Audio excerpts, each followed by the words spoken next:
சிற்றம்பலம். திருமுலரையா திருவடிகள் போற்றி போற்றி, குருவடியும் திருவடியும் வணங்கின்ற பதிவை ஆரம்பிக்கலாம் நண்பர்களே.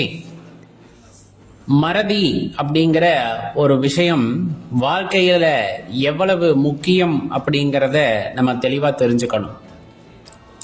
சில பேருக்கு அதிகமா மறந்து போச்சுன்னா கவலையாகும்.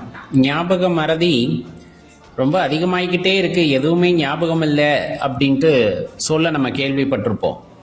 அது ஒரு வியாதி போலயே பார்ப்பாங்க. ஆனால் உண்மை என்னன்னா, நடக்கின்ற விஷயங்கள் மறந்து போகாமல் மனதிலே இருந்தால் அது மிகப்பெரிய வியாதி.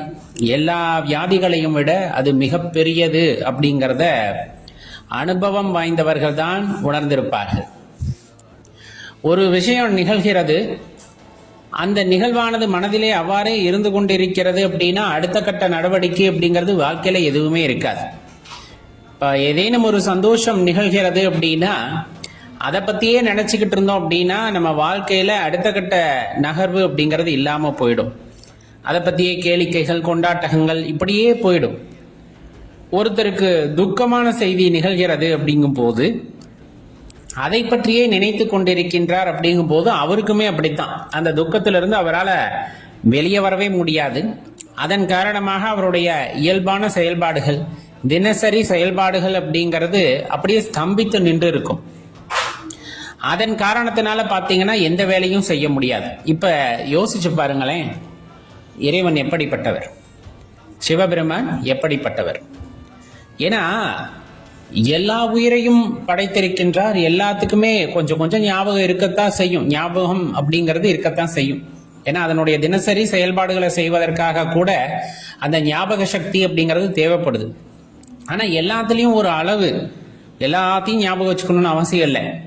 நம்ம ஒரு பழம் சாப்பிட்றோம், அந்த பழம் உடலுக்கு ஆரோக்கியம் தரக்கூடியது அப்படிங்கறது யாராச்சும் சொல்லியிருந்தாங்கன்னா ஞாபகத்துல வச்சிருப்போம். அதை பார்த்தோமே ஞாபகம் வரும், பிறகு அதை சாப்பிட ஆரம்பிச்சிருவோம். ஆனா தினசரி நாம் அதையே நினைத்து கொண்டிருப்போம்னா கிடையாது. எந்த ஒரு பொருளை பார்க்கிறோமோ அப்போது அது ஞாபகம் வரும். அது நன்மையா தீமையா என்பதை ஆராய்ந்து அதனை எடுத்து சாப்பிட்டுக் கொள்வோம்.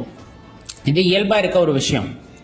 அதே போல எல்லா விஷயமும் ஞாபகம் இல்லைன்னா கூட நமக்கு தற்சமயம் எது தேவையோ உடனே அது ஞாபகத்துக்கு வரும். அந்த அளவுக்கு தான் நம்ம மனித மூளையை இறைவன் வடிவமைத்து நம்மிடம் கொடுத்திருக்கின்றார் அப்படிங்கிறத நல்லா ஞாபகம் வச்சுக்கணும். அவ்வளவு ஆற்றல் வாய்ந்தது, எல்லா விஷயமும் இருக்கும். ஆனாலும் அன்றாட நிகழ்வு நன்றாக இருக்க வேண்டும் என்றால் அந்த மறதியும் அவசியம். அப்படிங்கிறதுனால தான் இந்த மறதி அப்படிங்கிற ஒரு வரத்தை நமக்கு கொடுத்திருக்கார். மறைத்தல் என்னும் தொழிலின் காரணமாக மறதியை கொடுத்திருக்கிறார் அப்படின்னே வச்சுக்கலாமே. சில விஷயங்கள் எப்பொழுதுமே தெரியாமல் இருப்பது நன்று. தெரியாமல் இருப்பதை விட மறந்து போவது நன்று. ஏன்னா வாழ்க்கை சந்தோஷமா இருக்கணும்னு எப்ப நம்ம நினைக்கிறோமோ அப்பயே நம்ம ஒரு விஷயத்த தெளிவா தெரிஞ்சுக்கணும், மறதி அப்படிங்கிறது அவசியம் அப்படின்னு. ஏன்னா இதுல மாறுபட்ட கருத்துக்கள் நிறைய பேத்துக்கு இருந்தாலுமே இது அசைக்க முடியாத உண்மை.